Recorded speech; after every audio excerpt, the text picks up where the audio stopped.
So dinala sa atin to, itong unit na to, this is for repair. So ano to, tawag dito, hindi natin unit. So anong nangyari dito, Nico? 3 months na. Nabaha to nung ano pa, nung unang bagyo. Sabi na may-ari na baha. Oo, nag-walking lang sila sir. Pinapacheck yung mga, nagkaroon ng check engine tapos transmission malfunction. Inano niya, nilubog niya sa baha to. Uy! Ano yun? Malusong. Oo. So ngayon, mandar, working engine, RP okay. So after 3 months doon nilang ginamit-gamit, yun, lumabas yun. So upon checking, scanning, stock machine for. Eto. Okay, so trani lang tayo rito, transmission ano? Okay. So release na natin to, tapos na itong operahan dito. Test drive na rin to, no? Gusto pa kasi ito paggawa nila so yung mga airbag module nila. Kasi nga siguro nabasa.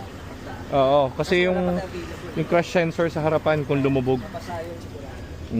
Ito yung mga pinagpalitan, yung mga bago natin ginabit. So ito na yung mga luma niya dahil dinaan niya sa baha. Sa malalim talaga na baha. So yan. Yan luma niya. Tapos yun yung clutch niya. So na-test drive na rin naman to. So Mars Red yung kanyang EcoSport. So pwede na natin release today siguro para makaluwag-luwag tayo dito sa garahe. Pero everything okay na rito kasi dito yung mga batikang mechanics natin. So okay na ito. Basta approve sa kanila, approve na rin sa akin.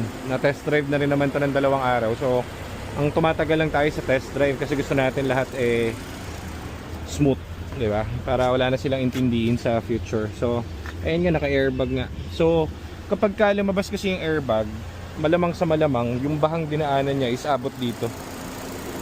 Dahil may crash sensor dito to So yun lang ang pwedeng maging dahilan kung bakit yon iilaw. Kasi isa pang po pwede is yung airbag module niya dito. Kaso wala naman kami nakitang bakas ng tubig dito sa loob. So sa harap yung magiging problem nito. Hahanapan na lang natin siya ng parts. Okay, so release na natin ito for today. Andiyan na sila sa kabilang garahe para makakuha na nila tong kotse nila. Okay, very good.